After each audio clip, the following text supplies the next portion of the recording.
شام کا دیار ہے عابد بیمار ہے، پاؤں میں ہے بیڑیاں میں ہوں بیردار۔ شام کا دیار ہے عابد بیمار ہے، پاؤں میں ہے بیڑیاں۔ اعوذ باللہ من الشیطان الرجیم، بسم اللہ الرحمن الرحیم۔ السلام علیکم۔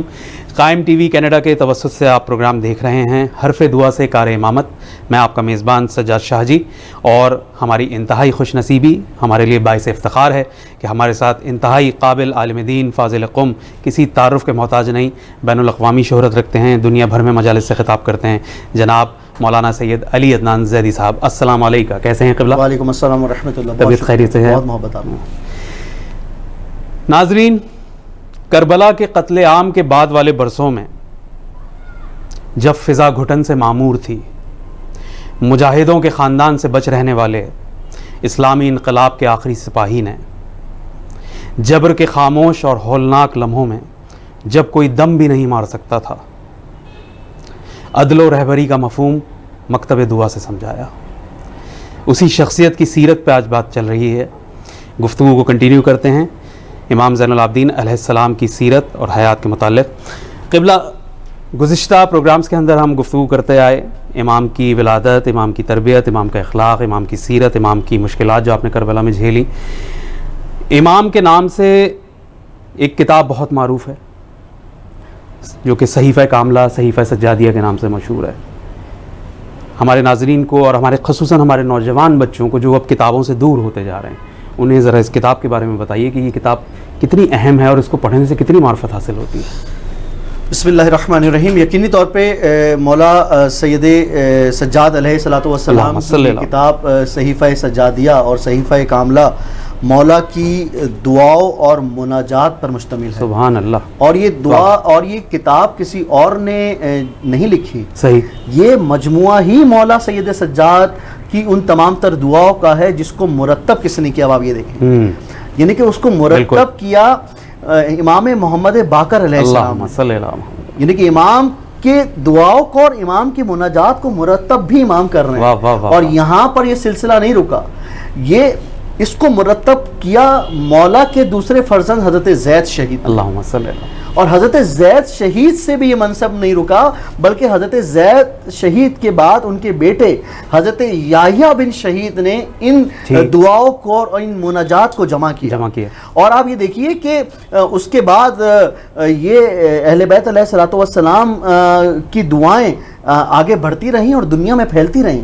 لیکن مقصد یہاں پر یہ ہے کہ فقط امام محمد باقر علیہ السلام، حضرت زید شہید علیہ السلام یا ان کے بیٹے حضرت یحییٰ تک یہ محدود نہیں رہا، بلکہ اس پر ان دعاؤں کے بارے میں سب سے زیادہ فرامین اس وقت کے امام حضرت امام جعفر صادق علیہ السلام کے ہیں۔ یعنی کہ امام جعفر صادق علیہ السلام بھی ان دعاؤں کے بارے میں بات کرتے ہیں۔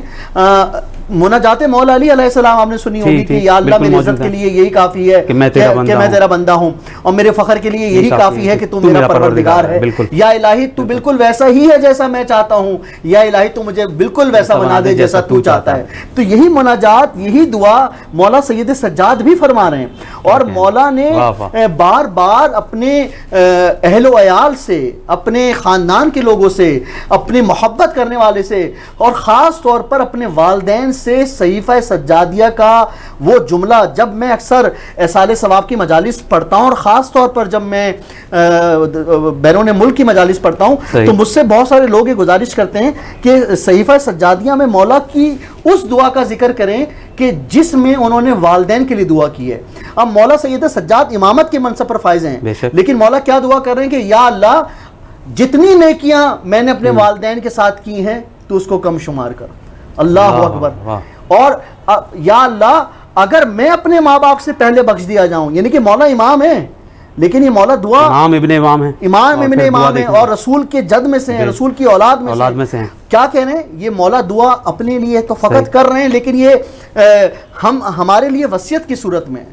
اور مولا کیا کہہ رہے ہیں کہ اگر میں اپنے والدین سے پہلے بخش دیا جاؤں تو میری شفاعت میرے والدین کو مل جائے، اگر وہ مجھ سے پہلے بخش دیے جائے تو ان کی شفاعت مجھے مل جائے۔ اور میں نے ان کے ساتھ جتنی نیکیاں کی ہوں، آج کل کی اولاد جب اپنے والدین کے ساتھ کوئی نیکی کرتی ہے تو یہ جتلاتی اور کہتی ہے کہ آپ آج کل کے ماڈرن دور میں بچے ہی کہتے ہیں کہ آپ کو کیا معلوم ہے، لیکن مولا سید سجاد امامت کے منصب پر فائز ہیں، اور بی بی شہرمانوں کے بیٹے ہیں، اور مولا امام حسین کے بیٹے ہیں، رسول خدا کی جد میں سے ہیں، تو کیا کہنے کہ میں نے اپنے والدین کے ساتھ جتنی نیکیاں کی ہیں یا الہی تو اس کو کم شمار کر۔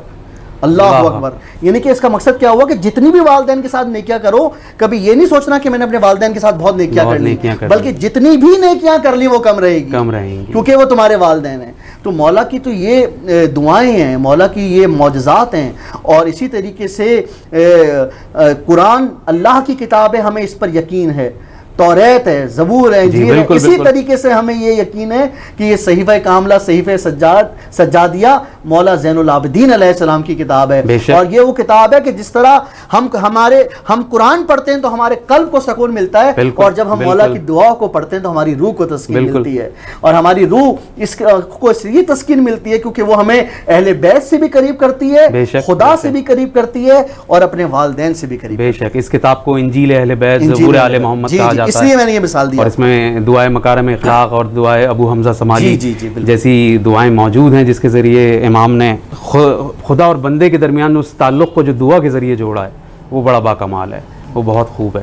بالکل ایسے ہی صحیح۔ تو اس میں میں چاہوں گا آپ ہمارے ناظرین کو امام کی سیرت کے متعلق، دعا کے متعلق، اور وہ واقعہ ضرور اس میں آپ ہمیں بتائیے کہ جب امام حجر اسود کو بوسہ دینے کے لیے پہنچے تھے اور خلیفہ وقت حشام بن ملک بھی وہاں پہ موجود تھا۔ امام تو وہ ہیں، میں چاہوں گا ہمارے بچے یہ واقعہ سنیں۔ دیکھیں امام تو وہ ہیں کہ جو جس کی گواہی حجر اسود دے، بے شک بے شک، جس امام کی گواہی حجر اسود دے تو کیا مقام ہے اس امام کا، اور وہ یہ امام ہے کہ جب حضرت محمد بن حنفیہ کے سامنے، آپ کے چچا کے سامنے، جب حجر اسود نے مولا سید سجاد علیہ السلام کی امامت کی گواہی دی، تو اس وقت جناب محمد بن حنفیہ نے یہ ارشاد فرمایا کہ یہ گواہی حجر اسود نے اس لیے دی ہے تاکہ لوگوں کو پتہ لگ جائے کہ کوئی اور امام نہیں ہے، یہی امام ہے، یہی امام زین العابدین ہی امام ہے۔ اور دیکھیے ہم اور آپ تو حجر اسود کو بوسہ دینے کا مشتاق رہتے ہیں، ہماری تو یہ خواہش ہوتی ہے کہ ہم حجر اسود کو بوسہ دیں، لیکن حجر اسود جس کے بوسے کا مشتاق رہتا ہو اسے زین العابدین سید الساجدین کہتے ہیں، یعنی کہ جب اس وقت خلیفہ وقت کو جگہ نہیں ملی اور وہ چاہتا تھا کہ وہ حجر اسود کو بوسہ دے تو اس کو جگہ نہیں ملی، اور وہ ایک مقام پر بیٹھ گیا تو کیا دیکھتا ہے کہ سامنے سے ایک نورانی شخصیت آ رہی ہے کہ جس کا کہ جیسی وہ آ رہی کہ وہ شخصیت داخل ہو رہی ہے تو لوگ خود بخود راستہ بنا رہے ہیں، اور حجر اسود جس کا جھوم کے استقبال کر رہا ہے، یعنی کہ جس طرح کعبے نے جناب فاطمہ بنت اسد کا استقبال کیا، اسی طرح حجر اسود نے جناب سید الساجدین کا استقبال کیا، اور اس انداز سے جناب میرے مولا سید الساجدین نے حجر اسود کو بوسہ دیا۔ اور اگر میں یہ کہوں فقط حجر اسود کو انہوں نے بوسہ نہیں دیا، حجر اسود نے بھی ان کو بوسہ دیا، کیونکہ یہ اہل بیت علیہ السلام کا کمال ہے اور یہ معجزات اہل بیت ہیں۔ دیکھیے مولا کی یہ دعا ہی تو ہے کہ جب مولا مصلی پر ہوتے ہیں تو خدا سے قریب ہوتے ہیں، اور مولا علی کا تو یہی ارشاد ہے نا کہ اگر تم چاہتے ہو کہ خدا تم سے کلام کرے تو تم قرآن پڑھو، اور اگر تم چاہتے ہو کہ تم خدا سے کلام کرو تو نماز پڑھو۔ تو مولا جب نماز کی حالت میں تھے اور آپ کی زوجہ نے یہ ارشاد فرمایا کہ آپ کا بیٹا امام محمد باقر علیہ السلام کنویں میں گر گئے، تو مولا اگر ہم اور آپ ہوں اور ہماری اولاد اگر خدا نخواستہ کسی مصائب کا شکار ہو جائے تو ہم اپنی نماز کو توڑ دیں گے اور اپنی اولاد کو بچائیں گے، لیکن کیا کہنے اس امام زین العابدین کے جس نے اپنی نماز کو نہیں توڑا، اپنے اللہ سے رابطے کو نہیں توڑا، بلکہ مولا نے اپنی نماز کو مکمل کیا۔ اور سجاد بھائی یہاں پر یہ جملہ آپ جو دعا کی بات کر رہے تھے، فقط نماز کو مکمل مولا نے نہیں کیا، مولا نے نماز کے بعد دعا مانگی، وہ دعا جو خدا کو انسان سے اور انسان کو خدا سے قریب کرتی ہے۔ اور مولا نے دعا مانگی، کسی نے پوچھا کہ آپ کا بیٹا کنویں میں گر گیا، آپ نے نماز پڑھی اور اس کے بعد دعا مانگی، تو مولا نے بڑا خوبصورت جواب دیا۔ مولا نے کہا کہ اگر تم چاہتے ہو کہ تمہاری دعاؤں میں قبولیت ہو تو قبولیت کا بہترین وقت وہ افضل نماز ہے، وہ واجب نماز ہے جو تمہاری دعاؤں میں قبولیت کا باعث بنے گی۔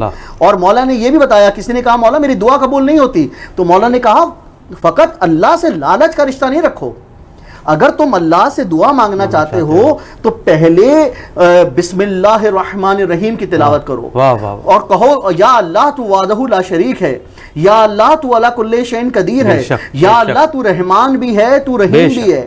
یعنی کہ جن لوگوں کی دعائیں قبول نہیں ہوگی، مولا انہیں طریقہ بتا گئے کہ دعائیں کیسے قبول ہوتی ہیں. مولا نے کہا کہ اگر تم اپنی دعاؤں میں قبولیت چاہتے ہو تو تم اس انداز سے دعا مانگو کہ فقط فوراً دعا نہیں مانگو، پہلے بسم اللہ پڑھو، پھر اپنے گناہوں پہ ندامت کا احساس کرو، پھر خدا کی نعمتوں کا شکر ادا کرو، پھر ہم اہل بیت علیہ الصلوۃ والسلام پر درود بھیجو، پھر مولا علی کی ولایت کا اقرار کرو، اور پھر خدا سے دعا مانگو تو خدا تمہاری اس دعا کو رد نہیں کرے گا. دیکھیے آپ جملے کو سمجھیں کہ دعا مولا علی کی ولایت کے بغیر مانگنے، اگر انسان کے دل میں مولا علی کی ولایت نہ ہو اور وہ دعا مانگے تو خدا اس دعا کو ظاہری طور پر تو قبول کر لے گا، لیکن اس دعا کا انجام خدا ہی جانتا ہے. اور ایک مرتبہ جب مولا امام زین العابدین علیہ الصلوۃ والسلام کا دشمن مولا کے سامنے آیا، سجاد بھائی اگر آپ یہ جملے میں توجہ دیں کہ مولا کا دشمن آپ کے سامنے آیا اور ظاہری طور پر مولا کی شان اپنی زبان سے بیان کرنے لگا، تو مولا نے پتہ ہے کیا جملہ ارشاد فرمایا؟ مولا نے کہا کہ تو نے جتنی اونچی شان ہمارے بیان کر دی، تو نے جتنے فضائل ہمارے بارے میں، یعنی کہ معاذ اللہ اس نے ان کو بہت بلند درجہ دے دیا، خدا کے برابر درجہ دے دیا. تو مولا نے کہا کہ جتنے فضائل تو نے ہماری زبان اپنی زبان سے ہمارے لیے بیان کیے، ہمارے فضائل اس سے کم ہیں، لیکن جتنی کینت اور جو نفرت تو اپنے دل میں ہمارے لیے رکھتا ہے، ہمارے فضائل اس سے کہیں زیادہ ہیں. اللہ اکبر. تو مولا نے کیا ارشاد فرمایا کہ مولا تو دلوں کے حال بہتر جانتے ہیں. تو مولا کی دعا کا وہ عالم تھا کہ مولا نے دعا مانگی، آپ کی زوجہ نے یہ کہا کہ آپ کا بیٹا کنویں میں گر گیا، تو وہ مولا دعا مانگ کر کنویں کے پاس گئے جو بہت گہرا کنواں تھا. اب مولا نے اپنے ہاتھ کو آگے بڑھایا اور ہاتھ کو آگے بڑھا کر کہا اے کنویں میرے بیٹے کو واپس کر. ابھی مولا نے ہاتھ کو آگے بڑھایا کہ امام محمد باقر علیہ الصلوۃ والسلام مسکرا کر کنویں سے باہر نکلے، اور مسکرا کر کنویں سے اس انداز سے باہر نکلے کہ مولا کا، امام محمد باقر علیہ الصلوۃ والسلام کا لباس بھی گیلا نہ ہوا تھا. اور اللہ تعالیٰ نے دنیا کو یہ بتا دیا کہ جو ہمارے قریب ہوتا ہے ہم اس کی دعا کو اس انداز سے قبول کرتے ہیں کہ ہم اس کے مال کو بھی محفوظ رکھ سکتے ہیں، اس کی اولاد کو بھی محفوظ رکھتے ہیں. قبلہ میں چاہوں گا اب ہم پروگرام کو اختتام کی طرف بڑھائیں اور یہ ذکر بھی کرتے چلیں جو کہ 25 محرم امام زین العابدین کی شہادت اور 1 صفر حضرت زید کی شہادت آتی ہے، زید ابن امام زین العابدین. تو حضرت زید کی والدہ کو حضرت مختار نے امام زین العابدین کی خدمت میں بھیجا تھا، آپ نے ان سے عقد فرمایا. آپ کا تعلق سرزمین سندھ سے بتایا جاتا ہے، آپ کا نام حورا اور غزالہ تاریخ میں دونوں لکھا ہوا ہے، اور آپ کا لقب جو ہے وہ ام ولد بیان کیا گیا ہے. تو حضرت زید جو ہیں جن کے بارے میں ائمہ کے اقوال ہیں کہ زید حلیف قرآن ہیں، قرآن کے ساتھی ہیں، زید اور قرآن میں جدائی نہیں ہے. تو حضرت زید نے بھی بڑا مشکل وقت دیکھا اموی حکومت کا. تو حضرت زید نے جو تحریک چلائی، جو خروج کیا، اس کے تھوڑے سے اثرات پہ روشنی ڈالیے گا کہ اس خروج سے امام محمد باقر علیہ السلام اور امام جعفر صادق علیہ السلام آپ کو اپنے علم کی ترویج میں کتنا فائدہ حاصل ہوا؟ دیکھیے پہلے تو ہمیں یہ سمجھنا ہوگا کہ حضرت زید کا کیا مقام ہے. ٹھیک ہے، پہلے ہم یہ سمجھیں گے تاکہ ان کے خروج کا بھی لوگوں کو علم ہو. صحیح. حضرت زید وہ ہیں کہ جن کے فضائل رسول خدا نے بیان کیے، کیا کہنا، اور اس انداز سے بیان کیے کہ آپ نے ایک مرتبہ مولا علی سے یہ ارشاد فرمایا تھا اور یہ کہا تھا کہ یا علی تمہارے بیٹے علی کا ایک بیٹا ہوگا جس کا نام زید ہوگا اور وہ ہم اہل بیت میں سے ہوگا. صحیح. اللہ اکبر. آپ جملہ دیکھیں کیا کہنے اللہ کے نبی کہ وہ ہم اہل بیت میں سے ہوگا اور اس کی قربانی اس انداز سے ہوگی کہ وہ اہل بیت علیہ الصلوۃ والسلام کی طرح معراج پر ہوگا. واہ واہ. اور مولا رسول خدا صلی اللہ علیہ وسلم جناب زید کے فضائل بیان کرتے ہوئے رکے نہیں. جناب زید کا مقام دیکھیں آپ کہ جناب زید جب ایک صحابی رسول محمد مصطفیٰ صلی اللہ علیہ وسلم رسول خدا کے پاس آیا تو رسول خدا نے ان سے پوچھا تمہارا نام زید ہے؟ اپنے صحابی سے پوچھا، کہا جی رسول اللہ میرا نام زید ہے. تو رسول اللہ نے اس کو اپنے قریب بلایا اور اس کو اپنے گلے سے لگا لیا اور کہا کہ ہماری اولاد میں سے ایک بچہ پیدا ہوگا جس کا نام زید ہوگا. اور وہ زید اسلام پر قربان ہو جائے گا، اور میں تجھ سے اس لیے دگنی محبت کا اظہار کر رہا ہوں کیونکہ اس سے کہیں زیادہ محبت مجھے زید سے ہے.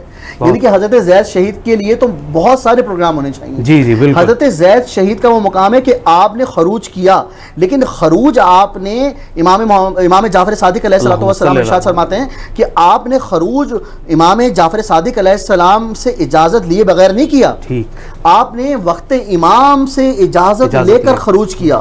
اور امام جعفر صادق علیہ السلام کا کیا ارشاد ہے کہ حضرت زید نے جو خروج کیا، اور حضرت زید نے کے خروج کے بعد آپ نے جو جامع شہادت کو، یعنی کہ حضرت زید نے جامع شہادت کو نوش کیا، آپ بدھ کے دن نکلے تھے، یعنی کہ وہ دن بدھ کا تھا جب آپ خروج کے لیے نکلے تھے.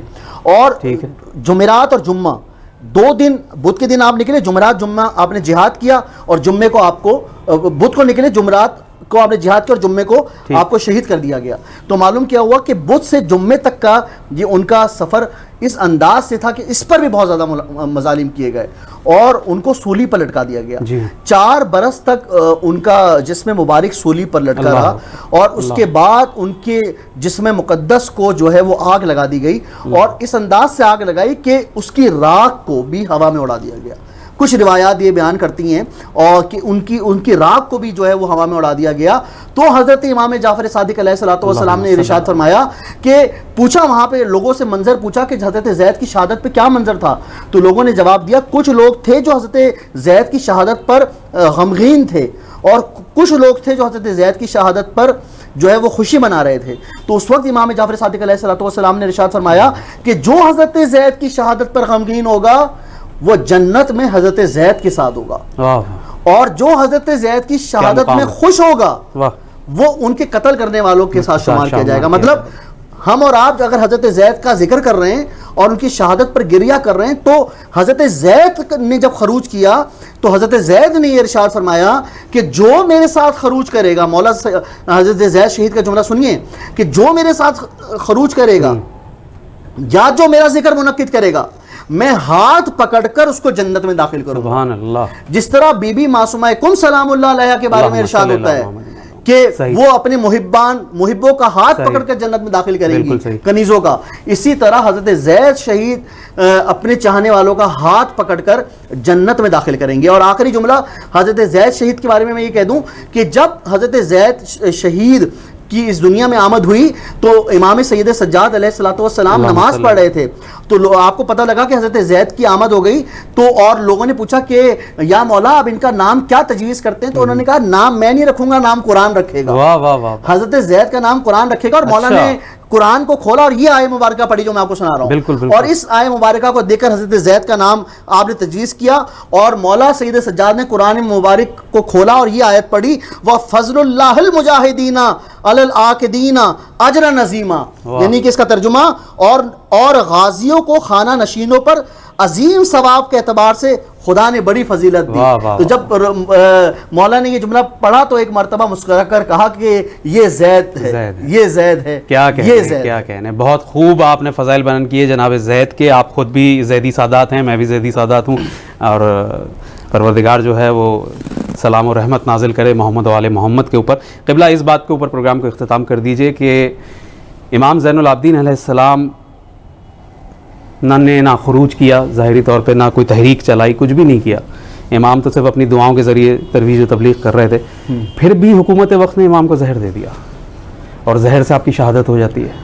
مولا کو زہر دیا گیا، اور مولا کو اس انداز سے زہر دیا گیا کہ مولا ہر وقت گریہ فرماتے رہتے تھے. لیکن مولا کے گریے میں کوئی یہ نہ سوچے کہ مولا نے فضائل یا دین کو پھیلانے کا منصب چھوڑ دیا تھا. مولا گریے کے ساتھ ساتھ یہ عوامل بھی انجام دے رہے تھے. اور جب مولا کو زہر دیا گیا تو مولا کو معلوم تھا کہ ولید جو ہے وہ مولا کو زہر دے گا، اور مولا کو جب زہر ملا تو مولا کو اپنی شہادت کا بھی علم تھا، اور مولا کو اس انداز سے شہید کر دیا گیا کہ مولا کو جب معلوم ہوا کہ مولا کو زہر ملے گا تو مولا نے اپنے بیٹے امام محمد باقر کو اپنے پاس بلایا اور کچھ وصیتیں محمد باقر کو کی. مولا نے کیا وصیتیں کی؟ پہلی وصیت مولا نے یہ کی کہ جس سواری پر ہم نے 20 اور اس سے زیادہ حج کیے ہیں، مولا نے کہا کہ اس سواری کا خیال رکھنا. اور وہ سواری، دیکھیے وصیت کر رہے ہیں کہ جب ہم اس دنیا سے چلے جائیں تو اس سواری کا خیال رکھنا اور اس سواری کے مطلب انتقال کے بعد اس سواری کو دفن کر دینا. اور مولا نے 20 حج سے زیادہ اس پر حج کیے لیکن کبھی اپنی سواری کو انہوں نے کوڑا تک نہ مارا. اور مولا نے کیا وصیت فرمائی؟ مولا نے یہ وصیت فرمائی کہ دعا کا وہ ہتھیار بیٹا امام محمد باقر علیہ السلام تم بھی استعمال کرنا اور ہمارے شیعوں کو یہ پیغام دے دینا کہ جب اللہ سے قریب ہونا چاہتے ہو تو دعا کرتے رہو, کیونکہ جب تم دعا کرتے رہو گے تو اللہ سے قریب ہوتے رہو گے. اور آخر میں مولا نے یہ وصیت فرمائی کہ بیٹا میرے جسم مبارک کو تم نے غسل و کفن دینا ہے, کیونکہ مولا نے یہ ارشاد فرمایا کہ امام کا جو غسل و کفن ہے فقط امام دیتا ہے. میں کہوں مولا کہ آپ خوش نصیب ہیں کہ مولا آپ کو کفن غسل کے لیے آپ کا بیٹا موجود ہے. لیکن مولا کیا کہنے اس حسین ابن علی کے کہ مولا آپ ہی کا وجود موجود تھا اور مولا آپ کو یہ موقع نہ ملا کہ آپ اپنے بابا کا غسل و کفن کر سکیں. مولا کے ہاتھوں میں ہتھکڑیاں ہوتی تھی, مولا کے پیروں میں بیڑیاں ہوتی تھیں اور مولا اس انداز سے جو ہے وہ جہاد کر رہے ہوتے تھے. اور میں یہ جملہ بیان کرنا چاہوں گا کہ جب مولا کی بہن جناب سکینہ, بہن بھائی کی محبت آپ دیکھیے کہ مولا کی بہن جناب سکینہ مولا سے ارشاد فرماتی تھی کہ جب شمر تماچے مارتا تھا تو سید سجاد سے کہتی تھی کہ بابا بھائی جان آپ شمر سے کہیں کہ مجھے تماچے مارے تازیانے نہ مارے, تماچے مارے تازیانے نہ مارے. اور اس انداز سے مولا سید سجاد نے وہ منصب دیکھا, انہوں نے وہ پریشانی دیکھی, لیکن کسی بھی موقع پر مولا نے جو ہے وہ اپنے سجدے میں کمی واقع نہیں ہونے دی. اور امام محمد باقر علیہ السلام نے اپنے بابا کو غسل و کفن دیا, اور غسل و کفن دینے کے بعد جب مولا سید سجاد کو جنت البقیع میں, وہ جنت البقیع جو آج بھی جو ہے جس پر دھوپ موجود ہے, جہاں پر آج سایہ موجود نہیں ہے, آخر میں سب یہ جملہ سنیں کہ تاریخ بیان کرتی ہے